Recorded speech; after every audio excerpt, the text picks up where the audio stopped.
Nouvelle édition du journal sur Télé 50. Bienvenue à toutes et à tous. L'élection des gouverneurs de 21 provinces de la RDC s'est confirmée pour ce samedi 26 mars. La CENI rassure que toutes les dispositions sont prises pour le déroulement de ce scrutin dans les assemblées provinciales concernées. Les députés provinciaux vont départager les candidats officiellement engagés dans la course pour diriger ces nouvelles provinces. La centrale électorale a prévu à son siège de Kinshasa une cérémonie solennelle de publication des résultats provisoires le même samedi à 17 h, heure de Kinshasa. C'est un scrutin au suffrage indirect. Dans quelques heures, les députés provinciaux seront devant leur conscience pour opérer un choix déterminant sur un seul nom, un programme, surtout réaliste, de développement de leurs nouvelles provinces respectives. Parmi ces 21 provinces, plusieurs étaient des anciens districts et sont confrontés aux multiples défis de développement et surtout le désenclavement. Les candidats de la majorité, de l'opposition et ceux indépendants gardent leur souffle après 2 jours de campagne devant les élus provinciaux, car c'est désormais les urnes qui vont parler. Les mots d'ordre de regroupement politique seront-ils respectés? Difficile d'y répondre. Pour l'instant, attendons dans quelques heures. Entre-temps, à la Commission électorale nationale indépendante, il est prévu une soirée électorale pour rendre public les résultats provisoires de cette élection. Le programme prévoit une réunion du bureau, celle de l'Assemblée plénière, avec à l'ordre du jour la délibération des résultats provisoires de l'élection des gouverneurs et vice-gouverneurs des 21 provinces. La publication des résultats provisoires interviendra à partir des 17 h au cours de la soirée électorale. Pour un monde 50-50, franchissons le pas pour l'égalité de sexe et appliquons la parité maintenant dans la paix pour le développement durable d'ici 2030. Ce thème mondial a été au centre d'une journée de réflexion et d'échange organisée par les femmes du ministère du Plan. Occasion pour elles de débattre sur les questions fondamentales liées à la condition féminine. Cette journée d'échange a été lancée par le vice-ministre du Plan, Franklin Tiamala, à l'occasion de la Journée internationale de la femme. C'est ici, dans la cathédrale Notre-Dame de Fatima, que les femmes du ministère du Plan se sont retrouvées pour une journée entièrement consacrée aux questions liées à la femme congolaise. Plutôt que de donner à cet événement une allure festive, c'est dans la réflexion que les agents féminins du ministère du Plan ont réfléchi sur le thème mondial de la Journée internationale de la femme. Pour un monde 50-50 en 2030, franchissons le pas pour l'égalité des sexes et appliquons la parité homme-femme maintenant dans la paix pour le développement durable d'ici 2030. Le vice-ministre du Plan, Franklin Tiamala, qui s'est personnellement déplacé pour donner le go de ses travaux, s'est félicité de la pleine participation des femmes relevant de son ministère en matière de la planification nationale. Je pense qu'elles jouent suffisamment le rôle dans les missions qui sont les nôtres, les missions qui sont celles de la planification nationale et celles qui nous commettent au suivi de tout ce qui concourt à la mise en œuvre de la révolution de la modernité. Elles jouent pleinement leur rôle.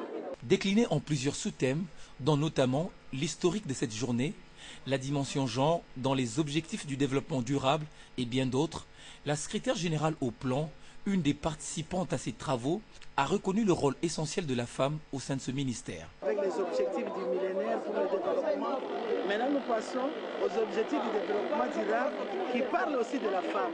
Et la femme du Plan aussi aura ces informations pour qu'il puisse s'impliquer totalement aussi dans tout ce qui fait dans la planification et s'il a les occasions de partager avec les femmes, les autres femmes et les femmes. De son côté, le gouvernement congolais s'est engagé à prendre des mesures concrètes en vue de mettre un terme aux obstacles liés à la réalisation de l'égalité des sexes en République démocratique du Congo. On va prendre tout de suite les nouvelles en province. D'abord au poste frontalier de Kasumbalissa dans l'ex-Katanga où a lieu l'inauguration du pont bascule après les scellés électroniques et le scanner. Le pont bascule qui est cette fois inauguré au guichet unique à la Direction générale de douane et accises va permettre à la douane de connaître le vrai tonnage de marchandises. Au guichet unique de la DGDA de Whisky à Kasumbalesa, le pont bascule est désormais opérationnel pour avoir le poids exact des marchandises à l'importation comme à l'exportation. La cérémonie d'inauguration a eu lieu ce mercredi 23 mars et c'est le commissaire spécial pour la province du Haut-Katanga qui a procédé à la coupure du ruban symbolique. La Direction générale des douanes et accises donne une réponse positive aux exigences du gouvernement pour la lutte contre la fraude douanière, tout en s'inscrivant dans la révolution de la modernité initiée par le chef de l'État. Permettez-moi de saisir cette occasion pour rendre les hommages les plus déférents au président de la République démocratique du Congo, son Excellence M. Joseph Kabila Kabange, pour sa politique de la révolution de la modernité mise en œuvre par le gouvernement de la République. En effet, tous les équipements de contrôle que le gouvernement est en train de doter la Direction générale des douanes et accises, que ce soit le scanner ou les ponts bascules, s'inscrivent résolument dans cette révolution de la modernité. Après les essais des scellés électroniques, la relance des scannages des camions et la construction d'un couloir pour les petits commerçants à la frontière de Kasumbalesa, ainsi que la construction de 2 nouveaux ponts au lieu de la réhabilitation des anciens, la Direction générale des douanes et accises répond presque à 90% aux exigences du gouvernement en attendant l'application effective des scellés électroniques et l'ouverture du couloir. Pour se rassurer d'effectivité des travaux, le directeur général adjoint des douanes et accises, assisté par Eric Atakafota, directeur provincial, a conduit le commissaire spécial et le conseiller du Premier ministre et celui du ministre des Finances pour la visite du couloir à la frontière de Kasumbalesa qui n'attend plus que l'inauguration. L'université de Kalemi a désormais un nouveau comité de gestion. Ceci est contenu dans une nomination du ministre de l'Enseignement supérieur et universitaire et c'est le professeur Sango Mukalai Albert qui prend les commandes de cette institution en remplacement du professeur Kisimba Kia Ngoy. La cérémonie de remise et reprise a eu lieu en présence de la commissaire spéciale adjointe Yvonne Goy. Images et commentaires Bienfait Mouemedi. C'est une ambiance des grands jours qui a caractérisé les étudiants de l'université de Kalemi le mercredi dernier. Pour cause, l'arrivée du nouveau comité de gestion de cette institution universitaire, dont à la tête le professeur Sango Mukalaya d'Albert, l'actuel recteur de l'université de Kalemi, qui donne ici à l'aéroport de Kalemi ses premières impressions. Et voilà qu'il a plu à son excellence monsieur le ministre de nous élever à la fonction de recteur de l'université de Kalemi. Je ne peux que me réjouir de tout cela, lui dire merci pour la confiance qu'il a placée à ma modeste personne. Aux côtés des autres membres du nouveau comité de gestion, le professeur Sango Mukalaya d'Albert s'est vu honoré d'être accompagné du professeur Kishiba Situla Gilbert, recteur de la prestigieuse université de Lubumbashi et président de la conférence des chefs d'établissement universitaires, venu représenter le ministre de l'ESU à cette cérémonie. Il était indiqué ici pour le représenter dans cette passation de pouvoir. C'est dans le salon d'honneur de l'aéroport de Kalemi où Mme Yvonne Goy-Bousangou, commissaire spécial adjoint, a reçu cette délégation avant de se rendre dans l'enceinte de l'UNICAL où la remise et reprise a eu lieu. Un passage de flambeau réussi certes, mais les défis sont nombreux à l'UNICAL.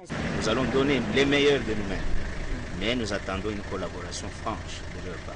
Toute cette cérémonie s'est déroulée en présence de Mme Yvonne Goy-Bousangou qui en parle ici. Moi, je ne m'inscris que dans la vision du chef de l'État. Le chef de l'État lui-même a voulu que le Tanganyika puisse avoir une université qui doit amener notre société à être émergente.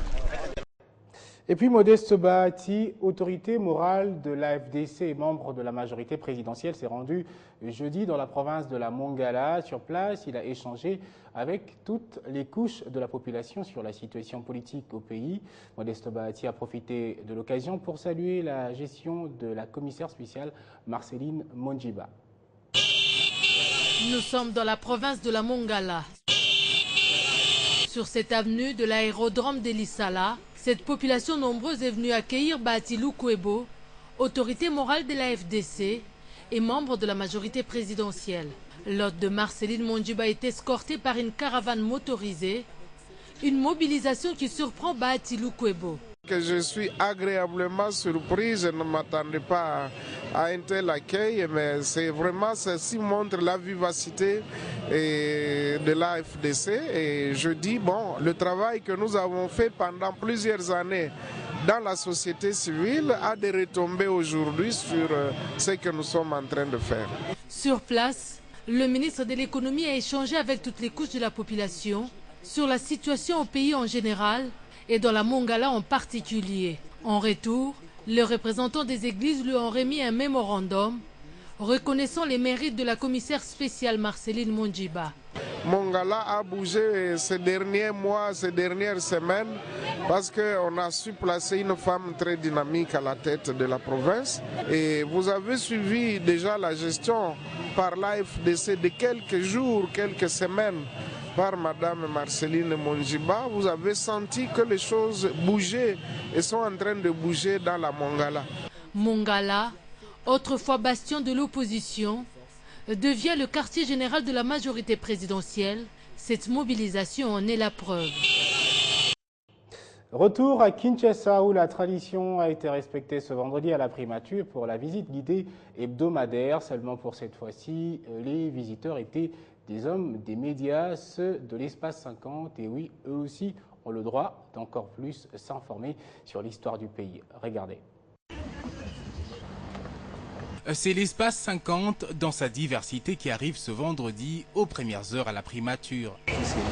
De l'administration à la technique, Radio 50, service IT, charroi automobile, bref, tous les services étaient représentés, y compris les présentateurs télé.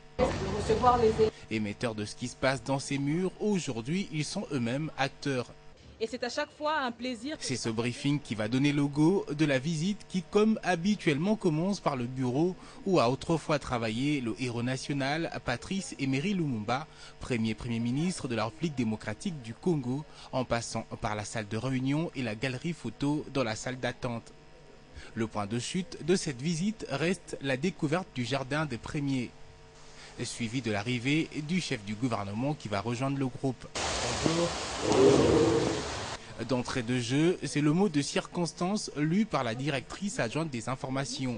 Nous présentons nos hommages ainsi que nos remerciements au tandem gagnant que forme son Excellence le Président de la République et votre haute autorité. En effet, les actions entamées jusqu'ici ont su prouver que le changement est possible, que la course à l'émergence n'est pas une question de privilège, mais une question de volonté véritable. Et donc par le biais de cette visite, nous avons pu renouer avec notre histoire nationale, dont une partie importante a vu son déroulement ici. Nous avons eu le privilège de respirer le même air qu'a inhalé il y a 55 ans Patrice Emery Lumumba, entré aujourd'hui dans le panthéon des héros nationaux. Un demi-siècle plus tard, nous y voilà. Très attentif et ému, dévoilant à ses interlocuteurs sa façon de voir les choses, le chef du gouvernement ne s'est pas gêné de reconnaître et admirer ces visages qui font autrement de lui ce qu'il est aujourd'hui, saluant le professionnalisme qu'il démontre, ce grâce à l'encadrement du directeur général Jean-Marie Kassamba. J'ai entendu un mot très important qui a été prononcé par le groupe des Télé 50. Vous avez prononcé le mot Panthéon. C'est très évocateur, c'est fort, c'est profond. Ils nous ont procédé, mais ils sont dans le panthéon de l'histoire de la République démocratique du Congo. Et c'est pour, d'ailleurs, faisant allusion à ça, que certaines personnes, certaines épouses, certains fils, quand ils ont vu la mémoire de leurs parents réhabilités, ils en ont eu l'émotion et les larmes aussi. Loin d'être une simple visite, pour ces journalistes qui chaque jour apprennent de l'histoire du pays, le passage ici est un devoir de mémoire, car pour eux aussi, il est important de maîtriser l'histoire. Photo de famille et un cocktail ont bouclé cette journée porte ouverte à l'hôtel du gouvernement. Et puis on va prendre cette autre visite qui entre dans le cadre des échanges entre les établissements de l'enseignement supérieur et universitaire. Elle concerne les étudiants de l'UNIKIN qui ont visité tout récemment les 3 sites que compte l'Institut supérieur d'informatique et programmation et analyse à Kinshasa. Les initiateurs de cette démarche entendent permettre également un partage d'expériences entre étudiants. Regardez. nous sommes dans les bâtiments de l'ISIPA. Et eux, ce sont les étudiants de l'université de Kinshasa en visite ici à l'invitation du promoteur de cet établissement de l'enseignement supérieur et universitaire. Temple de la formation en informatique en République démocratique du Congo. Cette visite qui va se poursuivre dans les autres sites de l'établissement, notamment Kitega. Puis celui de Mouchi, toujours à Kinshasa, lieu où elle va se clôturer cette visite, en présence de l'ingénieur